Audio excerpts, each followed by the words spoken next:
Pamoja na taarifa zote hizo ambazo ilitolewa, na mimi nimeona pia taarifa ambazo wametoa wenzetu kutoka nchi mbalimbali.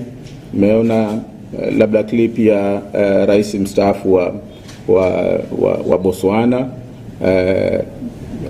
kama jinsi alivyoeleza tukio lenyewe lilivyotokea, kaeleza kwa ufasaha kabisa na masikitiko yake na alivyofadhaishwa na jinsi ambavyo hakutegemea kwamba jambo la namna ile lingeweza kutokea kwa watu na katika nchi ya Angola.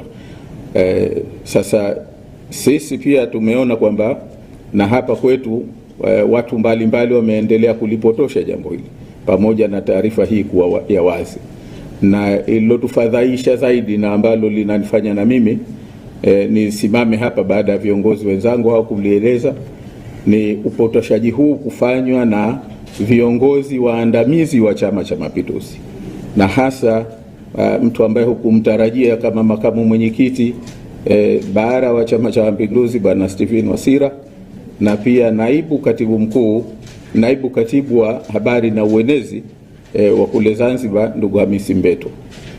Upotoshaji walioufanya kwa kweli ni mbaya sana, na mimi naamini kwamba unaipaka matope hata serikali, kwa sababu kikubwa ambacho wamekizungumza ni kama kwamba kwa upande hasa wa makamo wa kwanza wa rais Zanzibar, kwamba ni kwa sababu hakufata utaratibu, hajui utaratibu wa kusafiri nje. Sasa wao inawezekana mawazo yao hizi ni siasa, nasema za kichokora kabisa kwa kweli, kwa sababu katika hali ya kawaida wao wanaona kama hili linamhusu mtu binafsi, lakini wamesahau kwamba wao ni viongozi wa chama ambacho kinasimamia serikali zote mbili, na ina maana haya wanayoyazungumza mtu anaweza kutokana na nafasi walizonazo, kutokana na kwamba ni viongozi waandamizi, mtu anaweza kuona kwamba labda haya yametoka ndani ya serikali. Ana mwingine anaweza akaona kwamba labda hii serikali kumbe ni ya ovyo sana, kwamba makamu wa rais anasafiri kwenda nje na serikali inamwachia, serikali haichukui hatua ya kufata taratibu za kidiplomasia na za kiprotokoli ziliopo. Hasa hili ni jambo la kufadhaisha, na ndio maana kusema ni vizuri kuliweka record sawa sawa, ili Watanzania wafahamu, Watanzania wajue tuna viongozi wa aina gani ndani ya Chama cha Mapinduzi. La kwanza niseme kwamba taratibu zote za kiserikali zilifuatwa, kwa sababu kwanza unapotaka kusafiri kwenda nje ni lazima kupata, kwa makamu wa kwanza wa rais, lazima kupata ruhusa ya rais wa Zanzibar, na ruhusa hiyo iliombwa na ikatolewa kwa maandishi. Kwa hiyo kwenye hilo kwanza wala halikuwa ni upotoshaji kusema kwamba labda hakukuwa na taratibu ambazo zilifuatwa. Lakini jambo la pili, kwa kawaida viongozi wa serikali, viongozi wakuu wa serikali wanaposafiri nje, idara ya mambo ya nje au wizara ya mambo ya nje pamoja na idara yetu ya usalama wa taifa wanatuma watangulizi kwenda katika nchi ambayo kiongozi anakwenda, na hilo lilifanyika. Watangulizi walienda siku 5 kabla ya kiongozi au makamu wa kwanza wa rais kwenda nchini Angola, na walienda mpaka Benguela. Sasa unaposema kwamba taratibu hazikufuatwa, unakuwa mtu wa ajabu kwa kweli. Lakini niwahakikishie Watanzania kwamba watangulizi kama ulivyo utaratibu walipelekwa, na walipelekwa well in advance, na walienda mpaka kwenye kituo ambacho ilikuwa tufanyie mkutano.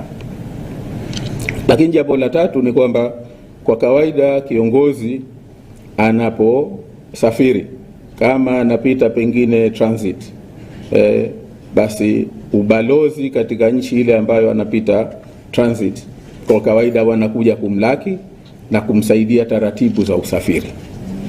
Na hilo mimi niseme kwamba tulipoondoka Dar es Salaam, transit ilikuwa Johannesburg, Afrika Kusini, na nishukuru sana kwamba Nimekwenda pale, nimefika pale na ujumbe wangu, na tayari nikamkuta balozi wetu pale Mheshimiwa James Bwana yupo na watendaji wake wa ubalozini, na wakatusubiri, wakaja kutupokea kwenye ndege na tukakaa sehemu ya transit lounge, na baadaye wakatusindikiza mpaka kwenye ndege, tukaondoka kuelekea Luanda, Angola. Kwa hiyo hilo ni jambo la msingi sana, kwamba serikali ilijua na ilitimiza wajibu wake kiuweledi na kwa taratibu zinazotakiwa. Lakini kawaida nyingine, utaratibu ni kwamba kiongozi anapokwenda katika nchi ambayo anakwenda, kwa kawaida ubalozi wetu unakuwepo na kushughulikia taratibu zake za kuweko katika nchi ile. Na mimi nishukuru sana kwamba pamoja na matatizo ya usafiri ambayo yalimfanya balozi wetu wa Tanzania nchini Zambia, Luteni General Matthew Kitungule alikuwepo tokea Afrika Kusini, na tukawa kwenye ndege moja kwenda Luanda, Angola, na tumefika pale na akaanza taratibu za kushughulikia jambo hili, kushughulikia ziara hii. Na bahati nzuri nchini Angola tuna mwenzetu Mtanzania ambaye yuko miaka mingi, alienda tokea kwa taratibu za kiserikali, Bwana Mzirai, na ambaye kuna wakati alikuwa ni balozi wa heshima, na tumemkuta pale na yeye amekuja kutupokea, au alikuwepo uwanja wa ndege. Kwa kawaida huwa anaruhusiwa kuingia ndani, siku ile hakuruhusiwa. Ni kwa sababu gani? Wanajua wenyewe serikali ya Angola. Kwa hivyo mimi ninachosema ni kwamba taratibu zote zinazostahiki zilifuatwa. Kama ni makosa, yalifanywa makosa na nchi ya Angola, na hii ndio ya kuulizwa, hii ndio ya, kwa sababu sisi tulipofika taratibu, hata kama walikuwa na tatizo na tulichoendea tujalie, lakini hawakupaswa, au kama walikuwa na tatizo na sisi, basi kwa kawaida unaambiwa kwa nini huna visa, huna kitu gani, ni undesirable. Lakini wote sisi ni mashahidi. Ndio nasema hizi taarifa nzuri meziona kupitia sources mbalimbali, kwamba hakuna ambaye alielezwa kwanza kinachofuata, kwamba hatua gani, hatukuelezwa tatizo ni kitu gani. Mpaka hapa tunasimama, basi mpaka leo hatujaelezwa kulikuwa na tatizo gani. Si serikali ya Angola, si serikali yetu ya Tanzania ambayo imetoa taarifa rasmi. Sijui kama na wao walielezwa, kwa sababu tegemea kwamba balozi wetu ingejua, lakini balozi wetu tumekuwa naye pale, lakini hakujua. Lakini na jingine la mwisho niseme kwamba wakati tukiwa uwanja wa ndege katika sakata hili, nilizungumza na waziri wa mambo ya nje wa Tanzania Mheshimiwa Mahmoud Thabit Kombo. Alinipigia mara 3 kunieleza hatua ambazo wanachukua kujua tatizo liko pahala gani na kufuatilia jambo hili. Kwa hivyo mimi niseme wito wangu kwamba hasa kwa haya ambayo yamepotoshwa na watu ambao ni waandamizi, viongozi waandamizi wa Chama cha Mapinduzi, naiomba sana serikali, na natoa wito serikalini kama mwenyekiti wa chama cha ACT Wazalendo, kwamba serikali iwachukulie hatua viongozi hao, kwa sababu upotoshaji wao umeipaka matope sana serikali. Upotoshaji wao umewafadhaisha wananchi, kusema kweli, kwa kiasi kikubwa. Wameact irresponsibly kwa namna ambayo kwa kweli haiendani na nafasi zao ambazo wamechukua. Nadhani huo ni wito wetu sisi kama chama cha ACT Wazalendo. Kana na kadhia hii ambayo mmesikia na ambayo tumeendelea kuifafanua, na baadaye tutampatia nafasi mwenyekiti wa chama aseme kwa upande wake. Kwanza, baada ya matukio hayo yote kuanzia tarehe 13 mpaka leo tunapofanya press conference hii tarehe 16, hatujasikia chochote kutoka kwa serikali ya Jamhuri ya Muungano wa Tanzania, kutoka kwa Wizara ya Mambo ya Nje kwamba ni nini hasa kilitokea mpaka viongozi kutoka Tanzania wenye mamlaka makubwa katika nchi wamezuia kuingia Angola. Kwa hiyo tunaitaka serikali itoke hadharani na itoe kauli kuhusiana na tukio hili. Lakini pili, tunaitaka serikali imuite balozi wa Angola nchini Tanzania ili ajieleze kuhusiana na kadhia hii iliyotokea.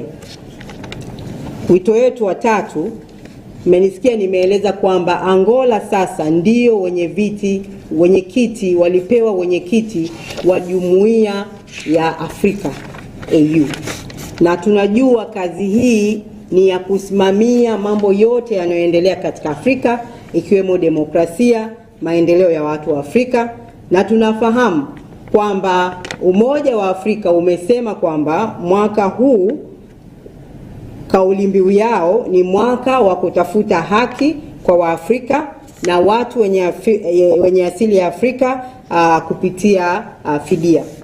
Tuna mashaka kama rais huyu wa Angola ambaye matukio haya yametokea nchini kwake anaweza kuendelea kuwa msimamizi mzuri wa ajenda hii kwa Umoja wa Afrika, kama ajenda ya kusimamia demokrasia katika nchi yake, kuheshimu viongozi kutoka nchi mbalimbali, kuhakikisha kwamba wangepata fursa nzuri ya kukaa chini kujadili masuala ya demokrasia, imeshindikana katika nchi yake.